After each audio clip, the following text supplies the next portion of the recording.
Felicitation to Her Excellency, the Ambassador of Lithuania and the eminent writer from Lithuania, and also his translator, Sahitya. Then we will start. Čia pasveikinimas toks aktualinis.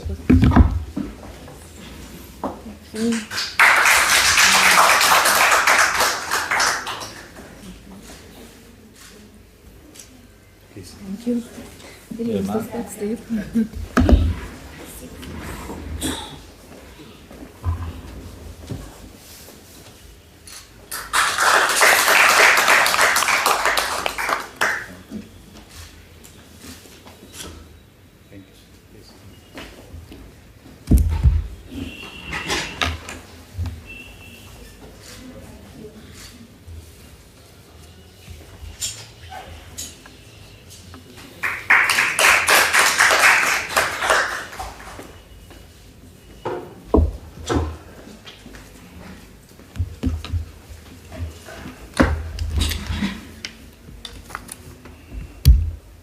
Her Excellency Dr. Diana Miskvichiana, Ambassador of Lithuania, Professor Jaroslavas Melnikas, eminent writer from Lithuania, Professor Sahitya, who is translating his selected stories into Hindi for Sahitya Akademi, and the literary lovers who are assembled here. I am glad to welcome all of you for this literary evening program featuring readings and presentations by Professor Jaroslavas Melnikas. Friends, human life is simple, and yet at the ground level it is intense, dense and complex. Human being is a complex conditioned individual, conditioned by external conditions and imprisoned by one's own thoughts, emotions and feelings. So, the whole of human existence could be just a slumber in a glass bottle or an unending quest to let the fly out of the fly bottle, or by any name one would call it. Over thousands of years, these ontological antinomies have been expressed in diverse ways, philosophers through treatises, poets through poems, and storytellers through tales. Such expressions are bound to sound mystical, and the authors referred to as mystics. We all should be happy that one such mystic, philosophical author with us today. Ultimately, all such expressions are bound to end up as quest for finding or tracing the meaning of life itself, meaning of love, meaning of nature, meaning of relationships, and so on. There are few in the world who have mastered that art of conveying to us such a quest for unraveling ontological secrets in a simple and relatable way, and Professor Jaroslavas Melnikas is definitely one of them. His works span a variety of philosophical, literary and cultural themes, often dealing with the questions of existence, identity and the human condition. Professor Jaroslavas Melnikas, through his works, also addresses the collective quest of what I just mentioned, letting the fly out of the fly bottle, individual freedom and independence of the society. More than 55 years ago, in Sanin, Jiddu Krishnamurti engaged the listeners with a series of talks in which he encouraged people to understand the nature of technology and what will happen to human condition half a century later when the computers would take over much of human life. That is very startling, and I wonder how he was able to visualize the condition of people half a century later. But most of us did not take that seriously. We need another voice presenting us critical evaluation of our relationship with technology, changing social order, etc.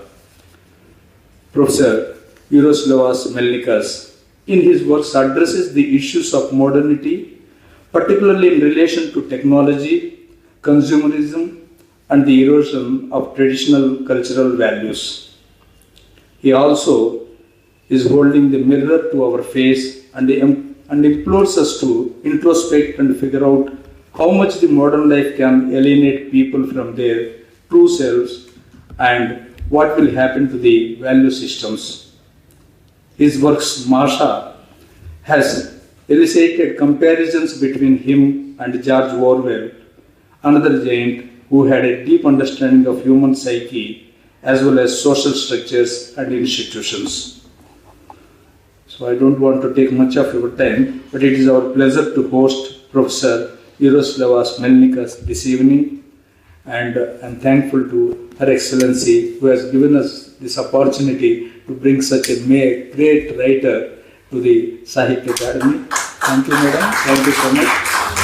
And also, it is fortunate that his translator, Professor Rekha Sethi also it is, and she will read one of his story in Hindi translation, whatever she.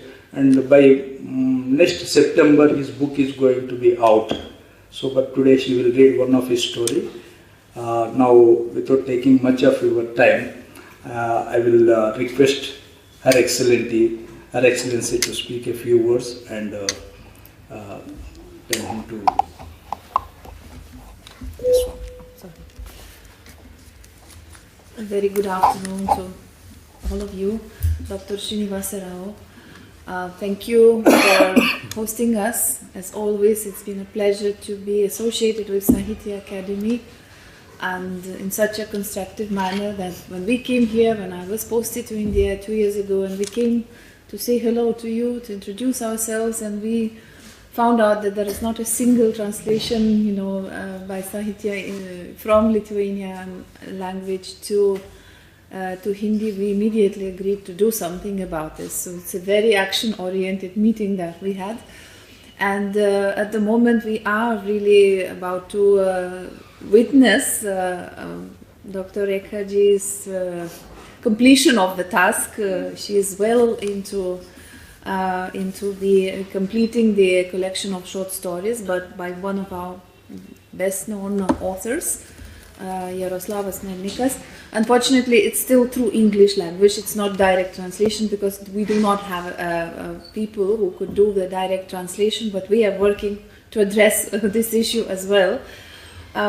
So today I find myself almost like emotional because this is, when one of your endeavors approaches fruition, even though it's not done by me, but it's done through the capable hands and minds of such professionals like you. It's always very gratifying, and I will really be very happy to see it as one of the initiatives I've taken. So thank you so much for introducing our author, Mr. Jaroslavas Melnikas. I think I do not need to repeat most of the things you have already introduced him as a writer. I could perhaps only mention that his dystopian and surrealistic stories and novels have really are very cinematographic, and they have caught attention of filmmakers already. So there are at least 2 short films made based on his stories, in fact from stories in the same collection, in the same book that we'll be talking and reading today about. And there is one full feature film which has just come out probably about 2 weeks ago. It's still on, on screens in Lithuania, which is like an interpretation based on several of such stories. It's not a direct putting on screen of one particular, but the director is a very well-known film director, Puipa. He interpreted the whole, sort of the wholeness of this collection of short stories and made it to live on screen. So, and we know that there have been interest also from Indian filmmakers, so let's hope that while we are talking about a translation and publication of this collection of short stories in Hindi, but hopefully, we'll also be able to move further ahead. So today's, I've been asked to moderate today's interaction, and the way we have structured would be, I would like to invite the author to speak about his work and thinking at large, to introduce his own way of writing and looking at literature and writings. And then we will proceed to the reading and to have a taste of several languages, and especially of Lithuanian languages, which is a dinosaur of European languages, very archaic and ancient, and very rarely heard in India. So we will read a tiny small paragraph from one of the novels in Lithuanian in English, and then Professor Ekhaji will read that story. She has already translated fully till the end. It's a short story, so that we all hear for the first time the taste of how it sounds in Hindi. So if it's all fine with you, this proposal, I suggest that we proceed. Mr. Jaroslavas Melnikas speaks English, but he doesn't feel very confident expressing his, deep thoughts. Therefore, he'll speak in Lithuanian, and I'll render the English translation for you, while he fully understands and is able to converse in personal encounters. So you will also be able to hear a bit of Lithuanian language. Okay, so maybe I should welcome our author and invite him to the mic, and please just some words about your writing, about your views on writing, about yourself and your life, that I think all the audience will be very curious to know.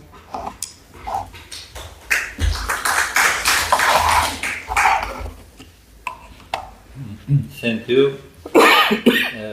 First, I would say that I'm happy being here, and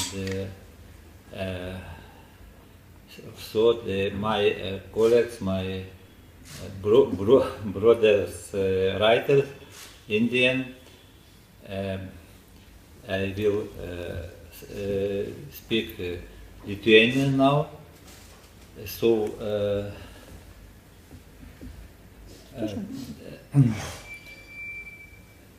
aš esu gimęs vakarų Ukrainoje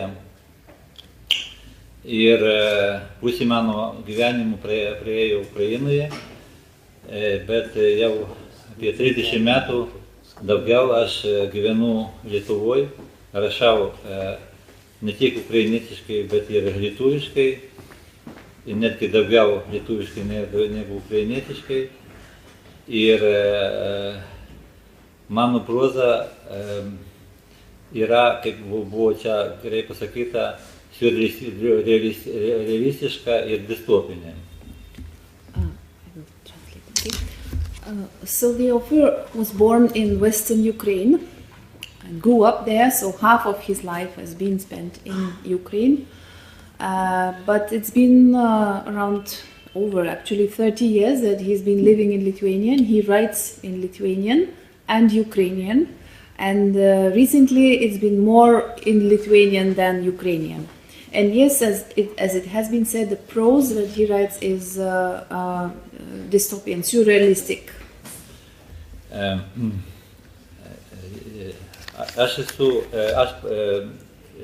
esu apie 15 knygų autorius. I've authored 15 books. Kurios buvo išverstos į anglų, vokiečių, prancūzų ir kitas kalbas. Which have been translated into English, German, French and some other languages. Šitą knygą Rojalio kambarys Vardai gavo BBC metų knygos premiją. This book, the collection of short stories Last Day, has received the award by the BBC Book of the Year. And European Prize, European Book Prize. ir buvo taip pat BBC metų knygos finale. Bet mano romanas distopinis Tolima erdvė Prancūzijoje taip pat buvo metų knyga. As well as has reached the finals of BBC Book of the Year. And another book, which is Faraway Space, has been in Ukraine, right? In Ukraine, I think. Kaip? Metų knyga Ukraina. Ukraina. It's been translated into French and it has received the Book of the Year in France. Keletą žodžių, pavyzdžiui, apie tą romaną. Čia romanas, kuris gavo metų knygą Prancūzijoje ir Ukrainoje. Čia romanas apie pasaulį, kur visi žmonės yra aklieji. This novel, Faraway Space, which has received Book of the Year award in France and as well as in Ukraine, is about a world where everybody is blind. Ir vienas jaunas žmogus pradėjo matyti pasaulį. And one young man starts seeing the world. Ir aklieji nesupranta, apie ką jis kalba. And the other blind people don't understand him, don't follow what he is talking about. Ir jį palaiko pamišėliu. And they consider him mad, crazy. Šitas romanas apie tai, kas yra metaforiškas, metafora apie tai, kas yra realybė, o kas yra melas. It's a metaphoric novel about what is reality and what is lie. Ir šioj knygoj, apie kurį mes kalbėsime, Last Day, aš taip pat stengiuosi kalbėti apie mūsų gyvenimą, bet iš filosofiškos pusės. The book we will be discussing, The Last Day too, is where I have tried to speak about our own world, but from a different angle, different side. Nu, kaip toks pavyzdys, apsakymas, kuris davė pavadinimą šitai knygai Last Day, jis apie knygą, kurioje buvo aprašyti, fiksuoti visų žmonių mirties datos, žmonių planetai. For example, the short story which gave name to the whole collection, The Last Day, is about a compilation of everybody's date of death that suddenly appears, and all people find out when they are going to die. Iš pradžių žmonės pagalvojo, kad čia kažkoks nerimta knyga, kad čia tiesiog kažkas juokauja. Initially people think it's a joke, that it's some fake publication. Bet pasirodo, kad visos datos paskui realizavosi. But it turns out that the dates are real and people actually die on the dates that have been announced in that compilation. Ateina jūsų mirties data, jūs mirsite, arba jūsų žmogus, jūsų šeimos narys. So the date comes and you or your family member or friend would actually die. Aš pasakoju istoriją, vienos šeimos istoriją, kur yra tėvas, motina, sūnus ir dukra. Ir jie sužinojo, kas kada mirs. And it's based on a story of one family where mother, father and two children are there, a son and daughter, and the family finds out their own dates. Kaip gyventi, žinant, turint tokių žinių. And the question is how to live when you have this information. Ir aš norėjau įsijausti į tos šeimos vidinį būseną ir parodyti vieną dieną paskutinė diena jo sūnaus, kada jis turėjo mirti tą dieną. So the author tries to feel himself into the emotional, being of a family when they know that it's the last day of their young son's life.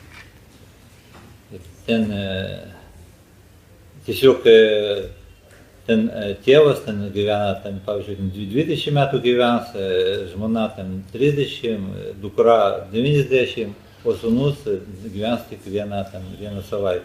So father knows that he'll live for another 20 years, mother knows that she'll live for another 30 years, their daughter knows that she'll live until she's 90, but they know that their son and brother will die today. Į paskutinį dieną, ir jie tą paskutinį dieną nežino, ką daryti. And they don't know what to do on their last day. Jie nežino, kokios priežasties mirs žmogus, niekas nežino, čia gali būti širdies smūgis, gali būti kažkoks nelaimingas atsitikimas, bet vis tiek mirs.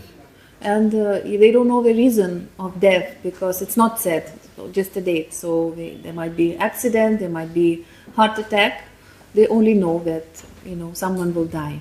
Tai jie nusprendė tiesiog žiūrėti teleserialą visi. So ultimately they decide to sit down and watch a TV series. Na ir ten, kaip buvo projektai filmai, nes šis filmas buvo pagal šitą, sukurtas pagal šitą apsakymą, jie sėdi ir žiūri į laikrodį, į sekundės, kurie mažėja, nes čia turi būti mirtis iki vidurnakčio, iki kitos datos. The death has to come before midnight, so they are just sitting and watching the clock tick second after second. Ir liko ten 5, 4, 3, 6 1 sekundė ir 0. Ir sūnus nemiršta. So after the seconds are ticking out, nothing happens, the boy doesn't die. Kas atsitiko? Čia knyga apie tai, kad mūsų gyvenime būna stebuklų. So the book is finally about a miracle, that our life is full of miracles. Čia metafora, mirtis iš tikrųjų egzistuoja. So it's a metaphor because the death exists in reality. Pabaiga, kad ta knyga nustojo veikti būtent tą minutę. And in the end, it turns out that the book, that compilation of deaths, stops working after this episode. So when this boy survives, nobody else dies as per those dates. Ir todėl jis nenumirė. And he's like, he doesn't die because it stops working. The prediction stopped working. Ir tas personažas, tėvas, kuris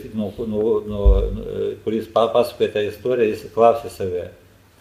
Gerai, dabar sūnus nemiršta ir dabar mes važiuosim prie jūros, valio, bet kas pasikeitė mūsų gyvenime? And the character, the main character who is a father, who is telling the story, is asking himself now how we are going to live after this hasn't happened. Okay, we'll go to the beach, but what has happened in our lives? How we should live our lives? Nes anksčiau aš žinojau, kad aš pragyvensiu 20 metų, o dabar aš gal rytoj numirsiu. Because until now I knew I'll live for another 20 years. Now I no longer know I might die tomorrow. What changes? Ir reikia iš viso žinoti datą, savo mirties datą. And we really need to know the date of our death. Ar mes būsim laimingesni? Are we going to be happier, one or the other way? Čia tik vienas pavyzdys, vieno apsakymo, mano kūrybos pavyzdys ir kiti apsakymai, kiti mano tekstai, maždaug tokio rūšio, tokio tipo. So this is just one example, but all of the stories are in the similar vein.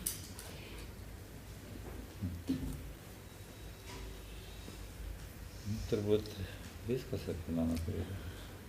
Tikrai ne viskas, bet... Ne, tai yra So dėl maybe I šito, should kad ask, apie kūną. I should ask a Yes, couple yes. of questions to sort of unlock more, because you have basically told the plot of one of probably the most famous short story. Even though I think the never-ending cinema is probably the most famous. It's a story about the film which never ends, and the people go every night to watch the movie, which continues for months and years, and it never ends. But I want to ask you a couple of things maybe before we proceed to the reading, and then later on I think the questions will also I come. think better you read Hindi story. So let us read a story. Okay, so let's do the reading now, right? No, yeah. First let her read it. No, I wanted to like continue We to... start in Lithuanian, Yeah. and then Diana reads a passage in English, and then I read the whole story. That's okay. Yeah. So just the first Then we paragraph, just right? first paras, both of them, and then Simultaneously you will read paras.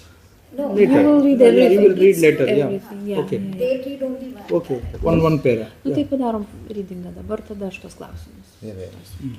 Okay. So the story is Would You Forgive Me?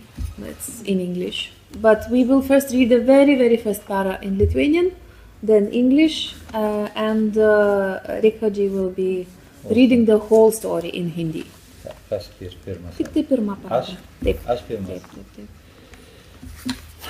Atleisk ar ką? Jis įlindo, jis įlindo per langą, kur migojom ir norėjom apiplėšti, o gal net visus užmušti. Todėl negerai nenutuokiau, ką darau, šaudamas į jį iš revolvero ir tikydamas į galvą.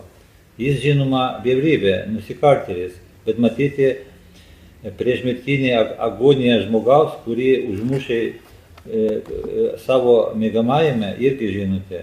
Ir kaip tyčia jis merdėjo visą pusvalandį, gargdamas ir verkdamas, visas krūvinas ir apsiputojęs.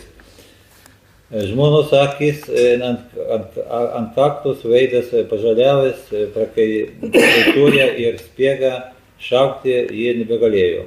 Vaikai tarpduryje raudoni nuo savo ausį veriančio cypimo, kuris paprastai lydys siaubą.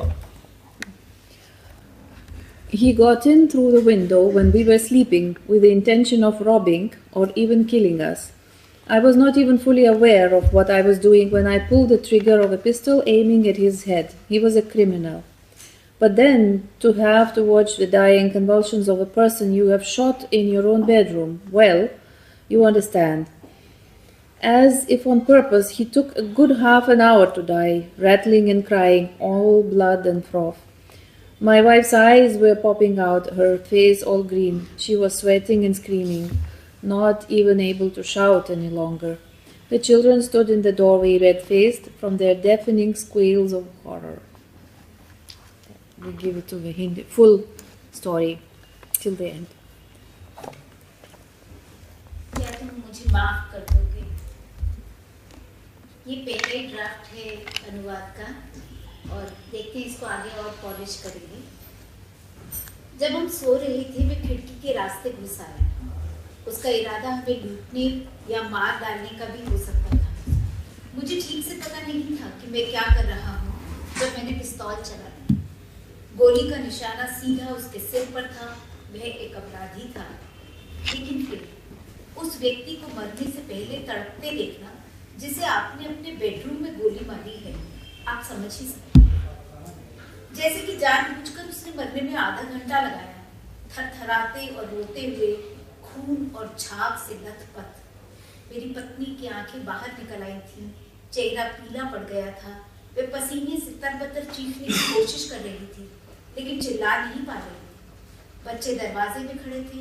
डर के मारे उनकी चीखों से उनके चेहरे का रंग लाल पड़ गया। मैं अपने कच्चे बनियान में बरामदे में बाहर निकल आया, नहीं तो मैं पागल हो जाता। गुस्से और कुड़न से मेरी नसें चटक रही थी। खुदा के लिए उसे मेरी खिड़की पर चढ़ने की क्या जरूरत थी? पुलिस और एम्बुलेंस वाले उसे अपने साथ ले गए। अब मैं खुशी खुशी अपनी पत्नी और बच्चों के साथ अपनी जिंदगी जी सकता था। जिस कालीन पर उसके खून के धब्बे थे उसे हमने उस शैतान के साथ ही फेंक दिया। लेकिन फिर भी कुछ गड़बड़ थी। रात को जब मैं पत्नी के निकट लेटा, उसने खुद को मुझसे अलग कर लिया। क्या हुआ? मैंने कहा और फिर मैं उसके और करीब सरक आया। उसने अनजाने ही मुझे फिर से परे धकेल दिया। ल्यूबा क्या हुआ? और मैं फिर निकट आया। पागलपन की हद तक वे अपने दांतों तले फुसफुसाई, जैसे खुद से ही कह रही हो, हत्यारा। सच कहूं तो मैं अवाक रह गया। उठो, मैंने कहा, मैं समझ नहीं पा रहा। वह डरी हुई है मुझसे। मैं नहीं समझ पा रहा, मैंने कहा। तुम चाहती थी कि वह हमें लूट लेता, मार डालता। क्या पागलपन है?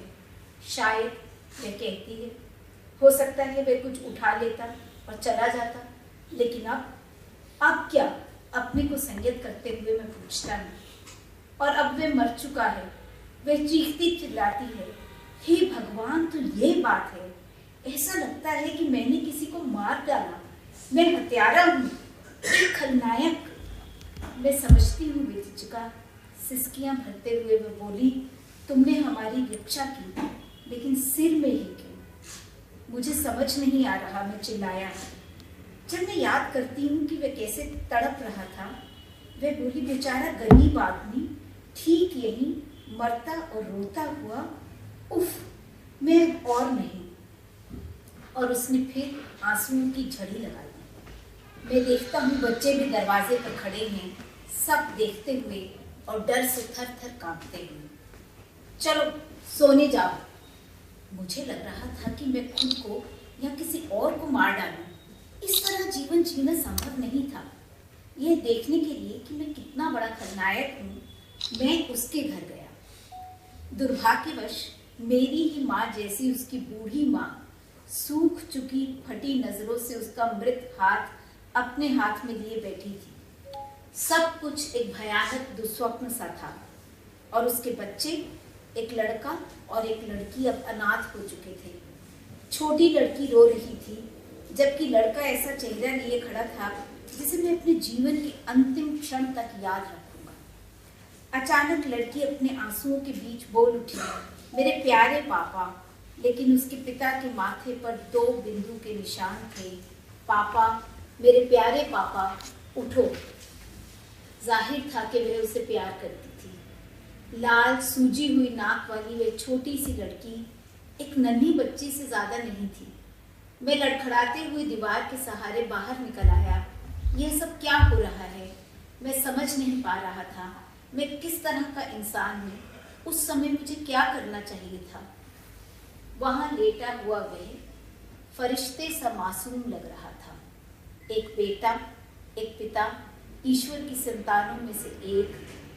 जब वह नकाब पहन मेरी खिड़की से अंदर आया था, तब वह सिर्फ एक अपराधी था, बस एक लुटेरा जिसे मेरे हाथों गोली लगी थी। गंदी नाली का कीड़ा जो किसी व्यक्ति की शांत जिंदगी में जबरदस्ती घुस आया। और ये विचार आते ही मेरी इच्छा हुई मैं उस जैसे 2-1 और लोगों को भी अपने बेडरूम में गोली मार दूं, जिससे कि उस जैसे बदमाश पिल्ले अपने रुआसे चेहरे लिए कब्र से अपने पिता के उठने की भीख मांगे। मैं घर के पास बच्चों के खेलने के मैदान की बेंच पर जा बैठा। हे ईश्वर, मैंने क्या गलत किया? क्या इससे पहले मैंने एक मक्खी तक नहीं मारी थी? मैंने क्या बुरा किया जिसकी तकलीफ मुझे उठानी पड़ रही है? खुद से इस तरह बात करते हुए मुझे लगा कि मैं बिल्कुल सही था।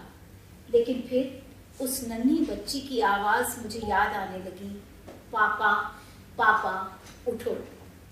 मैं सच में हरामी था। ल्यूबा सही कह रही थी। एक हत्यारा मैंने संभवतः शायद ल्यूबा और अपने बच्चों को मौत से बचाया था। फिर भी मैं एक हत्यारा ही था। ल्यूबा मुझे छूने से डर रही थी। और हाँ, मैं अभी भी सिर उठाकर चल सकता था। ऐसे बहुत लोग नहीं होंगे जिन्होंने किसी की हत्या की होगी, लेकिन मैंने की है। उस क्षण में डर गया। मैंने महसूस किया कि इस दाग को मैं कभी भी नहीं धो पाऊंगा। मैं एक हत्यारा था, मैं एक हत्यारा ही मरूंगा, इस पाप का बोझ अपनी आत्मा पर लिए हुए। पाप, इस विचार से ही मैं उखड़ गया। भगवान के लिए मैंने कौन सा पाप किया था, ये क्या गलती हुई मुझसे। मैं उनके घर के बगल वाले बेंच पर बैठा रहा जब तक कि वे उसे बाहर नहीं ले आए। बेटा, पिता और अपराधी। मैंने एक चीख सुनी, उसकी माँ के रोने की आवाज़। उसका दर्द मुझे पागल कर देने के लिए काफ़ी था। मेरा बेटा, मेरा प्यारा बेटा। यह सुनना असहनीय था। वे मुश्किल से चल पा रही थी। उसने उसे जन्म दिया था, बड़ा किया था। मैं वहीं बैठा रहा और मेरी आंखों से मटर के दाने जैसे मोटे मोटे आंसू बहे थे। मैं नहीं समझ पाया, मैं कुछ भी नहीं समझ पाया कि तभी एक समझदार नौजवान मेरे पास आया। बेहतर होगा कि आप यहाँ से चले जाएं, उसने धीरे से कहा। उसने सीधा मेरी आंखों में देखा, लेकिन ये ईश्वर, ये क्या था? उसका बंधु बांधव जो भी था, जाहिर है उसने अपने बचाव के मेरे अधिकार को स्वीकार करते हुए भी मुझे दोषी माना। केवल मैं जैसे कह रहा हो, सुमना, तुमने अपनी सुरक्षा के अधिकार के लिए जो भी किया हो, लेकिन अब यहाँ से निकलो, मेरी नजरों से दूर चले जाओ, यहाँ मत खड़े रहो, तुम हत्यारे हो। ये सब क्या था? एक पिटे हुए कुत्ते की तरह महसूस करता हुआ मैं वहां से चल पड़ा। वहां चीखें थी, रुदन था, उसके छोटे छोटे बच्चे चिल्ला रहे थे। अब तो उसका बेटा भी, उसका दिल टूट चुका था, उसकी माँ सुबक रही थी। हे भगवान, यह मैंने क्या कर दिया अपने इन हाथों से। मन शांत करने के लिए मैं एक कैफे में जा बैठा। अब वे उसे खुदी हुई धरती में उतार रहे थे। मैं क्या कर सकता था? यदि मुझे उस समय पता होता जब मैंने दराज से पिस्तौल खींची थी। वह चाकू लिए मेरी ओर बढ़ रहा था। हो सकता है वह मारने का इरादा ना रखता। शायद वह केवल हमें डरा रहा था, जिससे जब वे हमारे दराजों से सामान निकाले, मैं चुपचाप बिस्तर में पड़ा रहा। फिर अब मैं ल्यूबा को समझ सकता हूँ। ईश्वर के लिए यह बेहतर होता कि वह हमारा सामान लूट लेता और निकल जाता, बजाय उसके जो मैंने किया। हो सकता है उससे हम थोड़े गरीब हो जाते और फिर शायद पुलिस सब कुछ बरामद कर लेती, लेकिन कम से कम मेरी छाती पर यह बोझ तो ना होता और सब कुछ पहले जैसा ही होता। पर अब जब मैं घर पहुंचा, ल्यूबा ने मुझसे एक शब्द भी नहीं कहा। ऐसे में कैसे जी सकता हूँ? ल्यूबा, मैंने कहा, सुनो, कुछ तो बोलो। लेकिन उत्तर देने की बजाय उसने मौन धारण कर लिया। बोलो नहीं तो मैं तुम्हें मारूंगा। उसने मेरी ओर ऐसे देखा, मुझे ऐसे घूर क्यों रही हो? एक हत्यारा? हाँ, तुम्हें एक हत्यारा दिखता है। हाँ, उसने थरथराई आवाज में कहा। आंसू बहने को ही थे। वह रसोई से भागकर बेडरूम की तरफ गई और रोने लगी। मैंने क्रॉकरी और फर्नीचर तोड़ना शुरू कर दिया। स्टूल तोड़ दिया, मेज, और फिर वहीं जमीन पर गिर गया। मेरी बाह पर खरोंच लग गई। चारों ओर खून ही खून था। क्या कर सकता था मैं? ल्यूबा के रोने की आवाज तेज होती जा रही थी। भगवान का शुक्र है कि बच्चे नर्सरी स्कूल में थे। मुझे लगा मैं पागल हुआ जा रहा हूँ। मैं अचानक उछल पड़ा। ल्यूबा ने मुझे देखा और कोने में जाकर सट गई, पूरी तरह पागल। उसकी बड़ी बड़ी आंखें उन्माद और उत्तेजना से भर उठी। मुझे मत मार डालना, वह चिल्लाई। खैर, मैंने सोचा तो यह बात है। अब यह घर पागल खाने से ज्यादा कुछ नहीं। मेरी नसें तड़क रही थी। मैं बिना कुछ कहे मुड़ा, अलमारी से आधा लीटर वोडका की बोतल उठाई और पीने लगा। उस दिन इसी ने मुझे बचाया। मैं जानता था कि मैं निराश पियक्कड़ की तरह बर्ताव कर रहा हूँ, लेकिन मैंने बोतल होठों से लगाई और पूरी खाली कर दी। 10 मिनट बाद मैं फर्श पर गिर पड़ा। बेशक नींद की दवा लेना एक बेहतर विकल्प होता, लेकिन इससे पहले हमारे घर में ऐसा कुछ भी कभी भी हुआ तो नहीं था। जो भी हो, मुझे शांत होने का कुछ तरीका ढूंढना ही था, नहीं तो मेरी सारी नसें उखड़ जाती। मुझे कुछ अंदाज नहीं था कि ये सब कैसे खत्म होगा। शायद नशे में धुत होना ही ठीक था। ल्यूबा अपने पागलपन में बेडरूम में ही रही। उसने मुझे बाद में बताया कि उसने अलमारी सरकाकर दरवाजे का रास्ता ही बंद कर दिया था, जिससे मैं अंदर ना आ सकूं। जबकि वह जानती थी कि यह सरासर बेवकूफ़ी है। वह खुद को बस डराए जा रही थी।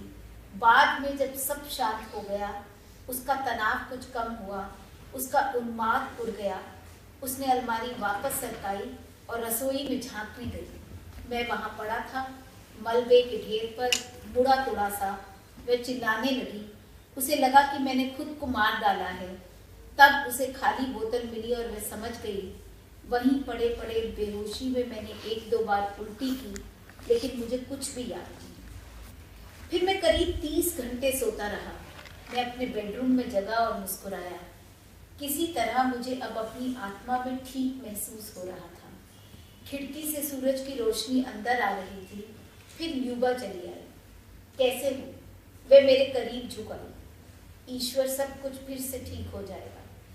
मुझे अब भी याद था कि कुछ भयानक हुआ था, लेकिन अब मैं उसे दूर से किसी चश्मे से देख रहा था। मेरी नसें शांत हो चुकी थीं। उस पल की तीव्रता अब मिट चुकी थी। मेरी ओर झुकी हुई ल्यूबा भी अब अलग थी। वह भी ठीक से सोई होगी। समय गुजर चुका था। 1 साल बाद जब मैं इस बारे में सब भूल चुका था, यह विचार मुझे चकित कर गया कि कभी मैं इस पीड़ा से गुजरा था कि मैं एक हत्यारा हूँ। एक अप्रिय सा भाव अब भी बचा हुआ था, जबकि अपने बेडरूम में एक मरते हुए आदमी की याद अब शेष नहीं रही। वह दूसरा परिवार भी स्वीकार कर चुका था और अपने बेटे और पिता के बिना जीना सीख गया था। किसी समय उसकी माँ अपने बेटे की याद में अकेली खड़ी रहती थी और वह नन्ही लड़की भी अपनी सूजी हुई लाल नाक लिए, लेकिन वे छवियां भी मिट गईं। एक बार उस घर के आगे से गुजरा तो मैंने देखा उसकी माँ किसी छोटी सी बात पर पड़ोसी से झगड़ रही थी। मेरे मन में उसके प्रति कोई सद्भाव नहीं जगा।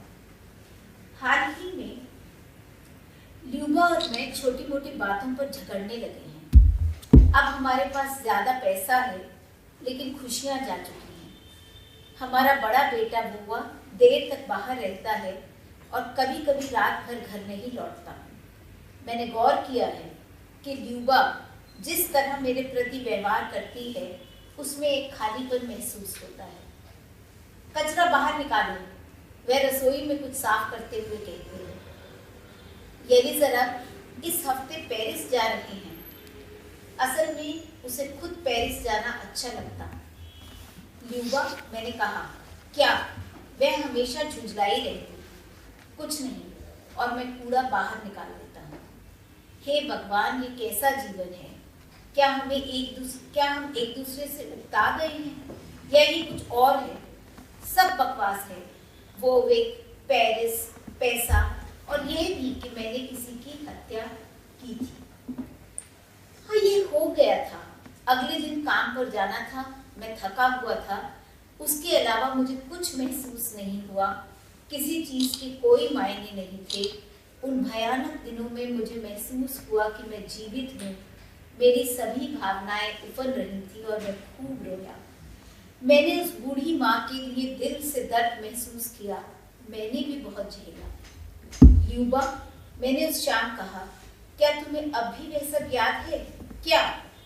जब मैंने किसी को मार डाला था। तुम और कर ही क्या सकते थे? क्या तब तक इंतजार करते जब तक कि वह हम सबको मार ही न डालता? वह घबराहट में अपनी प्लेट पर चम्मच चलाने लगी, कुछ और ही सोचती हुई। मैं एक हत्यारा हूँ, नहीं क्या? बस करो, तुमने एक मर्द की तरह व्यवहार किया। यह सुनकर मुझे अच्छा लगा और फिर अचानक उसने कहा, बाथरूम में नल ठीक कर दो, इसमें बहुत समय लग रहा है। तुम इतनी गुस्सा क्यों हो? क्योंकि मेरा जीवन इतना सुंदर है। क्या कमी है? मेरे पास सब कुछ है। उफ, कितनी अच्छी बातचीत थी। मैं उसकी कब्र पर गया। मेरे मन में उदासी घिराई। मुझे लगा शायद इससे मेरे भीतर कुछ खटपटाए। मुझे अपने सामने उसका मरना याद आ जाए, कुछ ऐसा जिससे मेरी आत्मा में कुछ कांप उठे, सिवा इसके कि उस कब्र के ऊपर लगा क्रॉस एक और झुक आया था और उस कब्र के पत्थर पर लिखा था, गेनादी कंस्तांतिनोविच पावलोव। मुझे कुछ देर दिखाई नहीं दिया। कुछ घास उगाई थी और मिट्टी के नीचे दबी कुछ हड्डियां। मैंने इस संसार में तुम्हारी जीवन यात्रा का अंत कर दिया मेरे दोस्त। क्या तुम मुझे माफ कर दोगे शायद.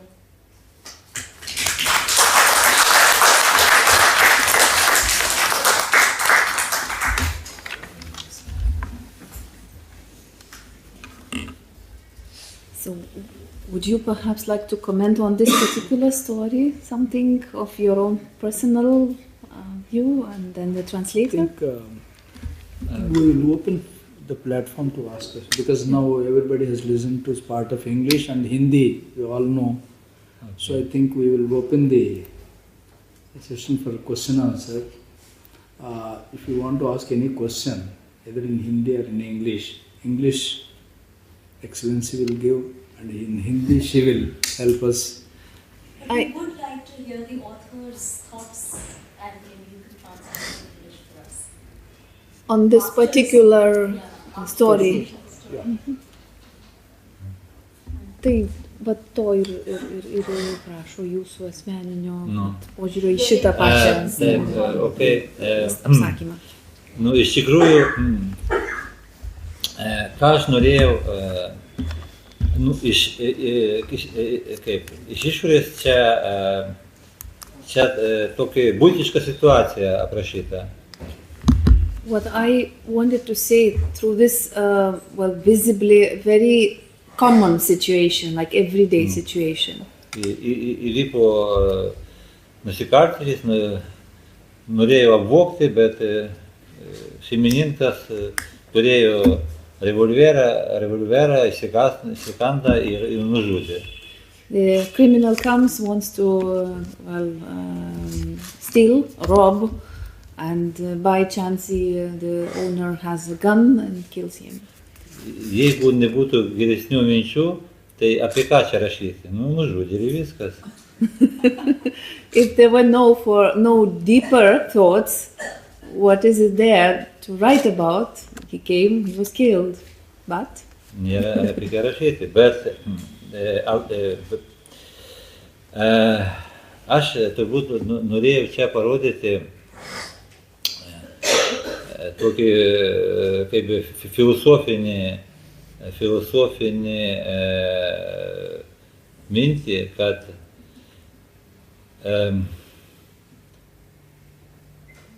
mes gyvenime jaučiam kasdieninį jausmai mūsų sieloje egzistuoja, bet yra ir gilesnių jausmų. What I wanted to say that while we live in everyday life and we are surrounded with everyday feelings, there are deeper feelings than that. Ir gilesni jausmai tai stipri jausmai. And they are very strong, they are stronger than the everyday emotions. Ir o kas yra gilesni jausmai? Tai yra tam tikra prasme isteriški jausmai. What are those deeper feelings? And in some sense they are hysterical feelings, very strong feelings. Mano kūryboje nemažai yra tokių isteriškų scenų būna. In my work there are quite many such scenes with his strong hysterical aspects. O kodėl? Todėl, kad aš manau, kad žmogus išeina būtent isterikos būsenoj arba ta būsena arti isterijos, išeina į savo to aš stabilaus. It is because I think as an author that in such hysteric status a person, a human being comes out of his own normal, usual self. Ir ten yra tam tikra laisvė tame, paradoksaliai. And there is some freedom in that exiting. It's a paradoxical thing, but there is freedom in exiting that. Ir čia mes matom pabaigoj šito apsakymo pabaigoj, kad jis ateina į tą vietą, kur guli tas nusikaltėlis, kurį jis nužudė. Dėl ko? Dėl to, kad pajausti kažką gilesnio savyje, kaip jis tada tiesiog pergyveno, kaip tie stipri jausmai, čia yra tam tikra tam tikras jo noras grįžti į tų jausmų būseną. And when he comes to see the man whom he killed himself lying surrounded by mourning family, it's his occasion, opportunity to experience those much deeper, stronger feelings which he has been longing for. Nes jis po to jau grįžo į tą savo paprastą gyvenimą, į rutiną. Į tą rutiną dusina jo. And then he comes back to his usual life, to the routine, and this routine starts killing him slowly. Žmogus ieško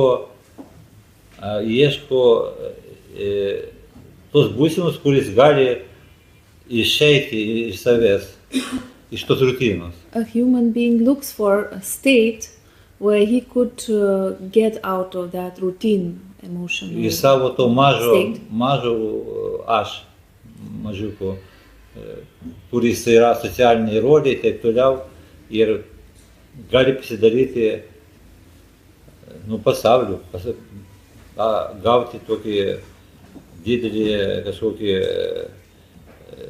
jausmą. And he can exit his little I or me to look for the bigger one, for the larger being of himself in the world. Bet jam nepasisekė, jis atėjo prie to nužudyto nusikaltėlio ir tie jausmai tiesiog negrįžo. But he was not successful. He went to see the man whom he killed, but the feelings didn't come back. Bet paradoksaliai jis pajautė visgi ryšį su tų nusikaltėliu. And paradoxically, he suddenly feels a connection to someone who has killed. Apie tai sako ta paskutinė frazė, kad atleisk man ar ką. The last phrase is, "Would you forgive me?" Which he says to the person who has Nes jis killed. supranta, kad jis praktiškai sukūrė to nusikaltėlio likimą. Because he realizes that he has created a destiny for this criminal. Aš daug rašau nemažai rašau apie nusikaltėlius, todėl kad apie nusikaltėlio psichologiją ir filosofiją. He writes a lot about criminals and about psychology of the criminal and philosophy of criminality. Kadangi mane labai domina laisvės problema. I'm very interested in the problem of freedom. Ar nusikaltėlis nėra laisva būtybė, jis jaučia save kaip dievas. Isn't it that the criminal feels himself very free? He feels himself like a god. Kadangi dievas sprendžia, kam mirti, o kam ne.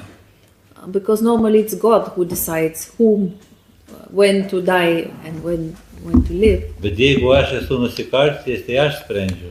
But if I am a criminal, then I decide. Tada gal aš esu dievas? So maybe I am God.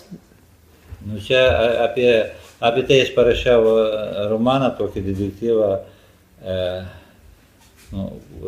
Lietuvoje čia buvo adata, Prancūzijoje buvo pavadinimas Pavšis, kuris geria pieną. I've also written a detective novel, which was published as a Needle in Lithuanian, and in French it was Bird Which Drank Milk. It was the title was Bird Which Drank Milk. Ir pabandžiau įlįsti į to nusikaltėlio sielą, į sąmonę ir parodyti, kas vyksta nusikaltėlio pasąmonėje. I wanted to get into the soul of the criminal and see what happens inside that soul. Tai kad čia tas personažas nusikaltėlis, čia ir tas, kuris jį nužudė, netoks neatsitiktinis atvejas. So the two characters, one is a criminal and another one who de facto becomes a killer, even though by accident.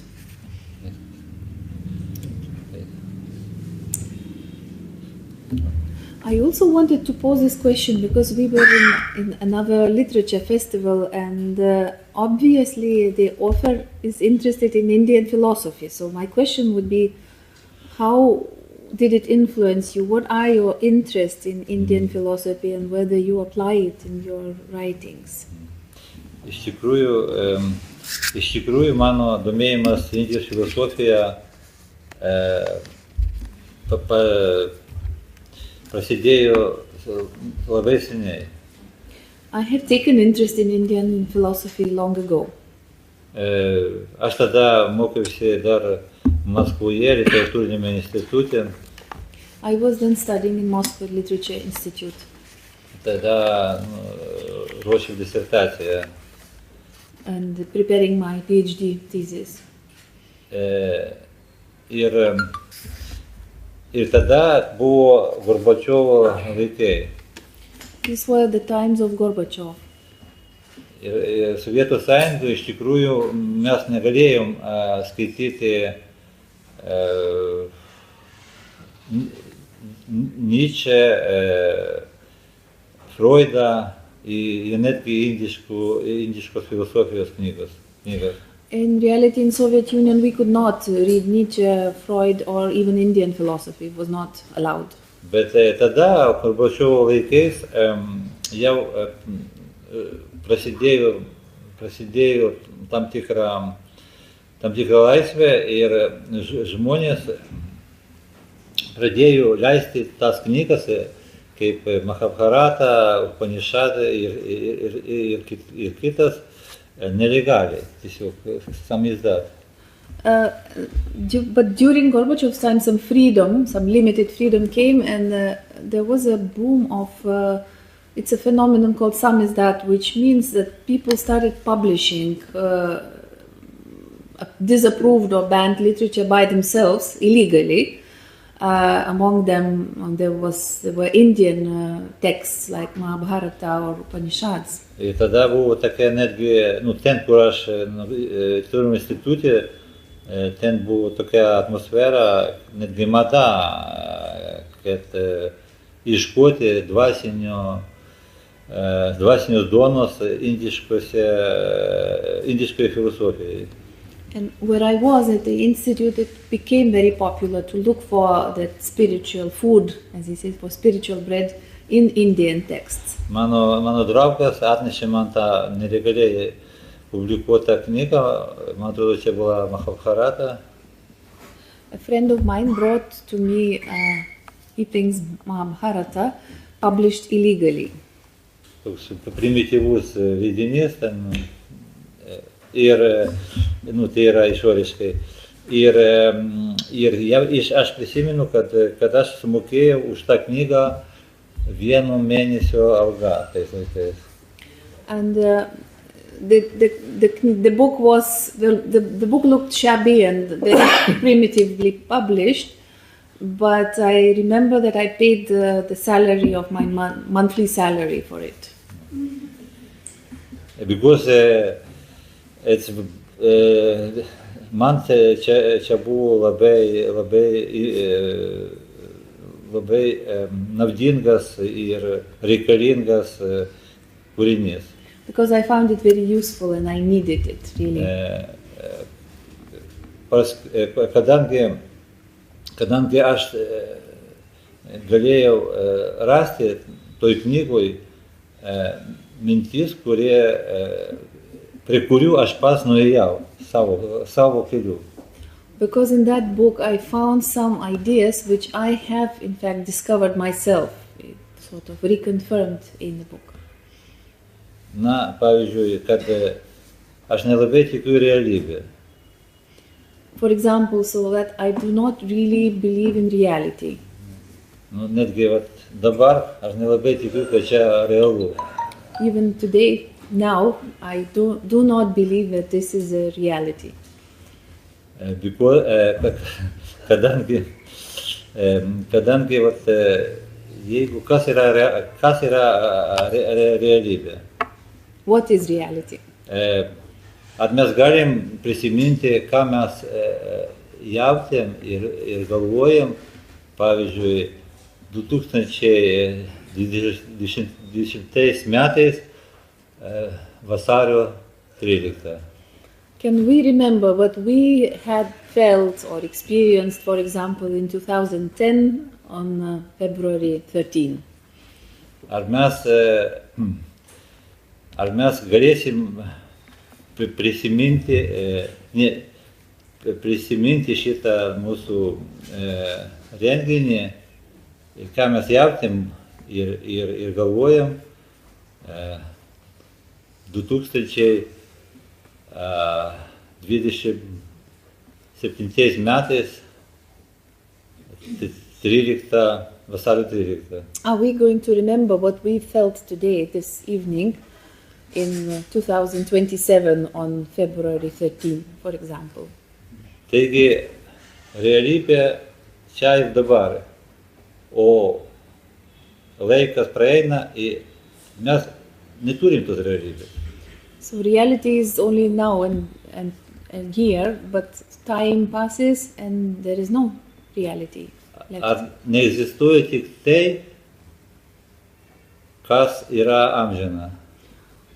Isn't it so that only the permanent things that really exist?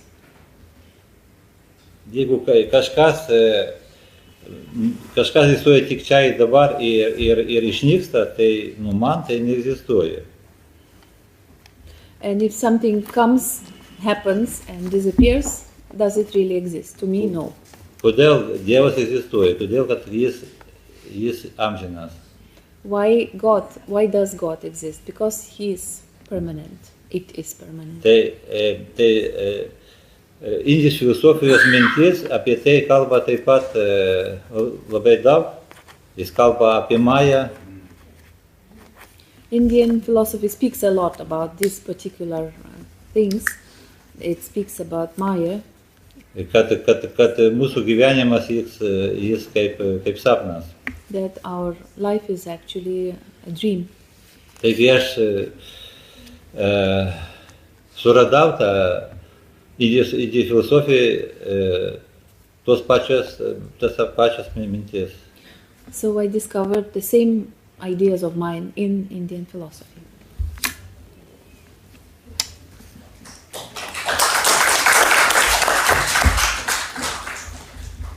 So any more questions? No, I just wanted to Either to translator or to the author. One clarification.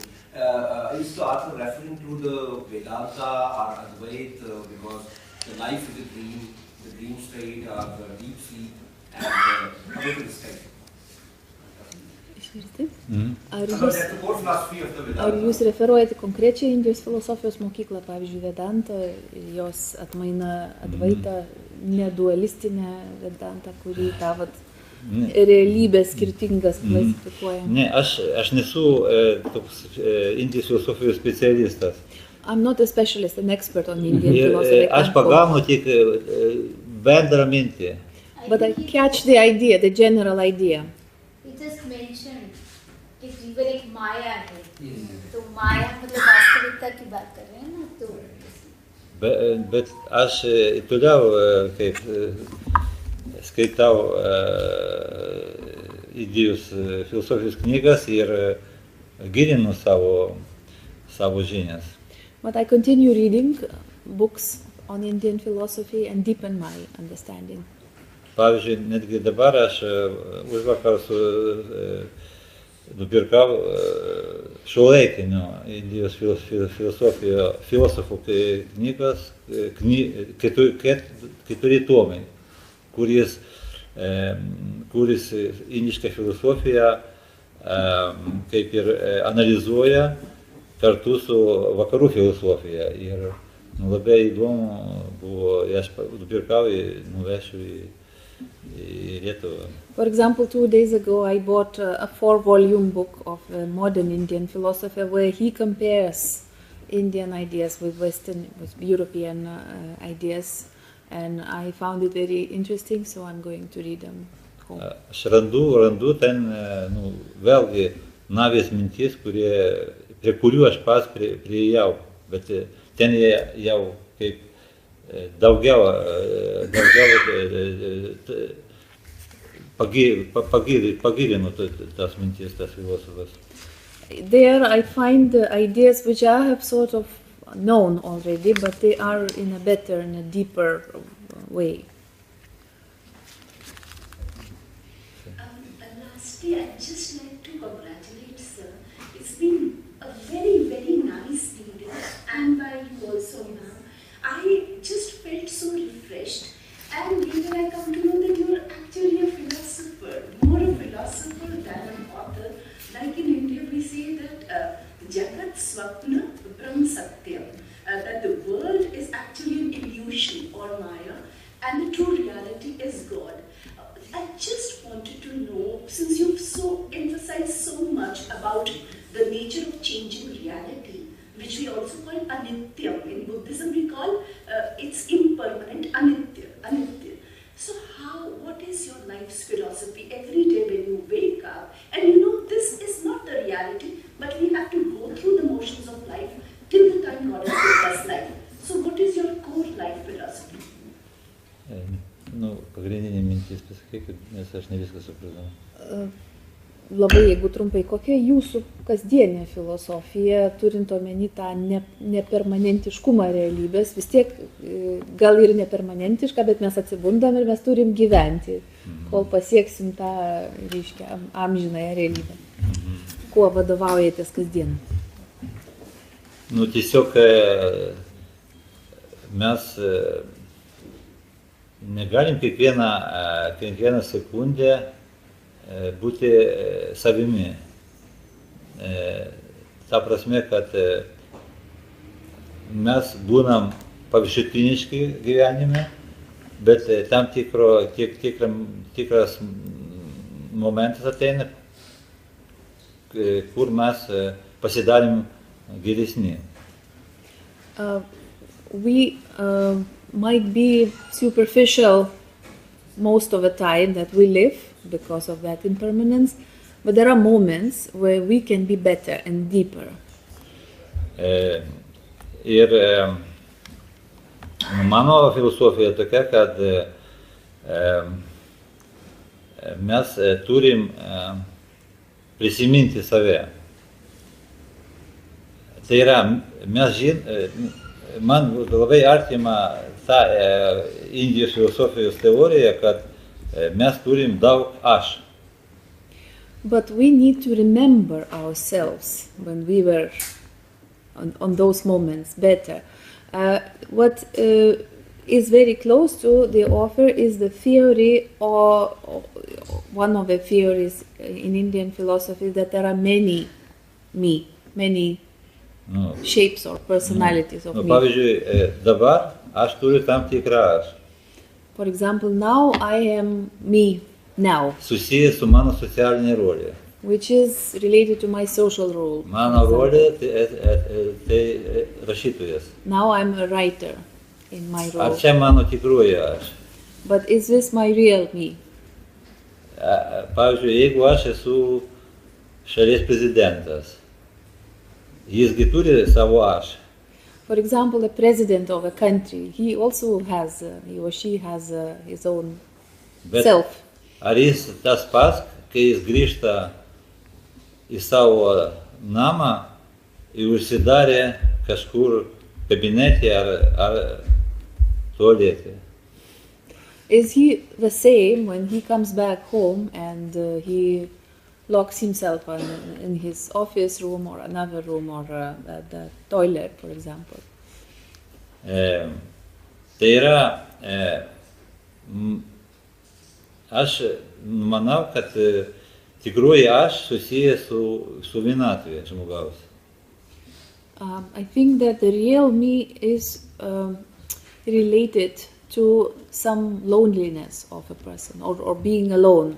Solitude, okay, solitude. Kai mes prarandam socialinės rolės. When we lose our social role. Kai mes, ta prasme, pasidarėm niekas. When in some sense we are nobody. Because be socialinių rolių, bet mes prarandam rolę, bet mes vis tiek egzistuojam. We lose a role, but we still exist. Nu, pavyzdžiui, jeigu žmogus žiūri mirtį į akis, jeigu prieš mirtį jisgi viską praranda visas rolės, bet jis dar egzistuoja. For example, when man is facing death, he loses every role he has had, but he still exists. Tai yra, kad tada jis yra tikras. Then the human being is real.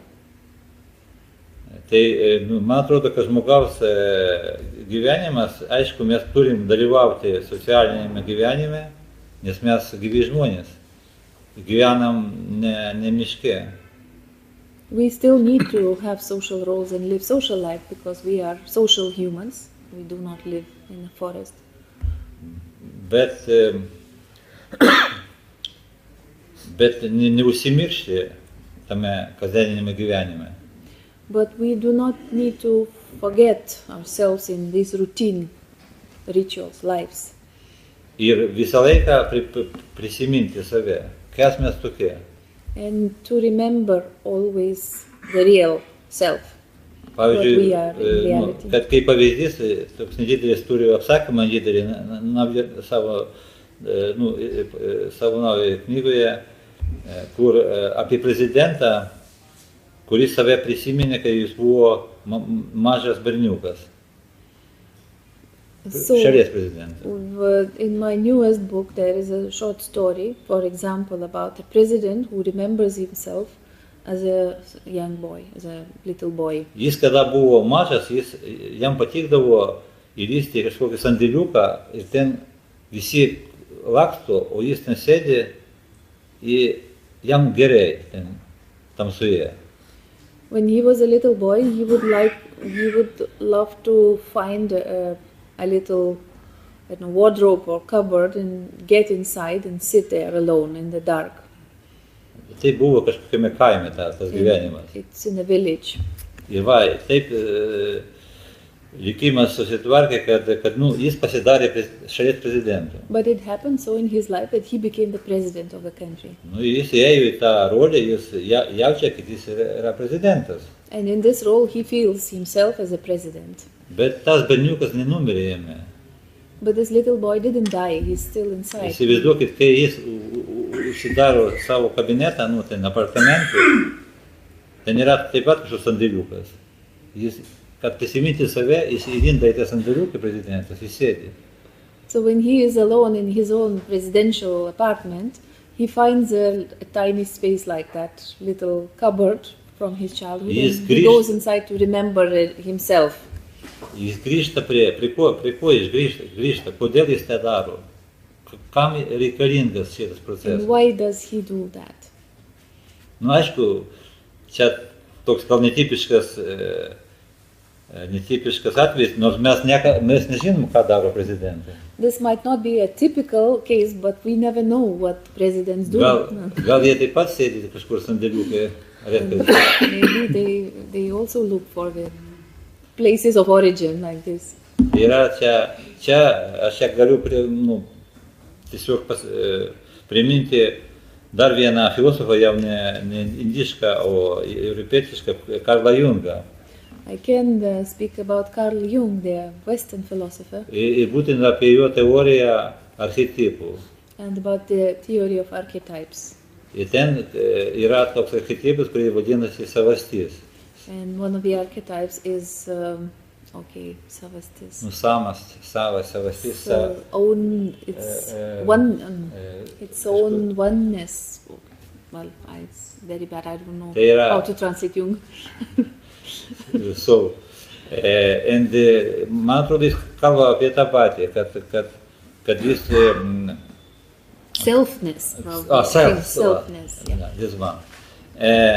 Ir dar dar vienas filosofas, turbūt jūs nežinote, bet jis labai buvo paveiktas Indijos filosofija. Čia toks, tuoj pasakysiu,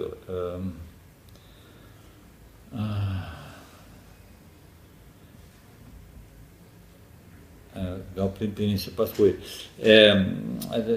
Vienas filosofas, kuris sukūrė savo mokyklą dvasinę Europoje. Aš pamiršau pavardę, bet gal prisiminsiu. And there is one philosopher who has created his own school of thought in Europe, who was deeply influenced by Indian philosophy, by the way. Just the name escapes. Gurdjieff. Gurdjieff, okay. Gurdjieff. You know. So it's labai mane paveikė. He also had an effect on me. Ir būtent, kad jis turėjo tokį metodą, jis savo mokykloje, visam pasaulyje, tos mokyklos egzistuoja iki šiol, čia buvo 20 amžiuje pradžioje jis. Beginning of 20th century, and his schools exist in many countries until today. Ir jis tokį metodą turėjo, savo mokiniams sakė, prisimink save. He had a method which he always taught to his students or followers, remember yourself. Ir netgi yra tokia, nežinau, čia gal legenda, nežinau, kad pas jį vaikščiojo tais laikais jauni žmonės, kurie paskui pasidarė valstybės veikėjai ir netgi ten aukštus postus užsiėmė. The legend or the real sort of stories are that many of his pupils, students, became important public figures later in their lives. Ir ta legenda, nežinau, gal čia faktai, kad vienas iš jų pasidarė prie Hitlerio laikais, jis buvo SS viršininkas Paryžiuje. One of the stories or legends is that one of his students became an important Nazi public officer in Paris during Hitler's time. O Gurdjieff jau tada gyveno Europoje, ten į Prancūziją gyveno ir jis pamatė jį, savo mokinį. Jis buvo, aplink buvo apsauga, aišku, SS. Išveskit. And Gurdjieff, who lived in France at that time, saw him in the public space and recognized him through the bodyguards. And, jis priėjo ir, žinau, kaip pasakyti, tiesiog su koja užpakalį davė jam. Jis pasakė, prisimink save. So the legend goes that he was able to approach that SS officer, kicked him with his leg in his ass basically, and said, remember yourself. Apsauga norėjo nušauti jį. The bodyguards wanted to shoot him. Bet tas mokinys pasakė, mokytojau. But this SS officer recognized him and said, hey, teacher. Tu jau, tai reiškia, kad jis pasakė, bet jis darė tokius dalykus fiziškai su mokiniais, kad jie prisimintų save, tai kad čia buvo normalu. So the story is that he would do this routinely to kick his students, to shatter them into remembering themselves. Ir praktiškai jis pasakė, tu nesi esi šefas, tu esi tu. And allegedly he said to this SS officer, former student, you're not SS officer, you're my student. Sorry, you are you. Tai tiesiog toks pavyzdys apie tai, kaip jis gyvenime, jis turėjo tam tikrą rolę, bet viduje jis turėjo kažką kitą ir žmonės pamiršta tą savo gilų aš. So it's an example of how people forget the real self and assume the role, whatever it may be. Tokia mano filosofija gyvenime. So friends, it's a wonderful evening that we had a great writer from Lithuania. We had a wonderful translation by Rekhaji. It doesn't look like a translation as if it is original. Very beautifully translated. It is not a first draft, it is a final draft, I should say. And So beautifully read. very soon we will get a complete short story collection. That time also I am sure that Her Excellency will get the author in India at the time of release. So I thank Her Excellency Dr. D.N. Miskavenichi, who is kind enough to bring, whenever the writers come from Lithuania to India, she always conveys to her, we arrange this kind of event. Earlier also we had a wonderful event like this. And also thank you for, because he came for Hyderabad Literature Festival, and while en routing he has given a time to Sahitya Akademi. Thank you so much, sir. And also thanks to Rekhaji for reading the translation and making it possible to play. And thank you all who made this evening a wonderful, memorable evening. Thank you so much, and this tea and snacks are waiting for you outside. Thank you so much.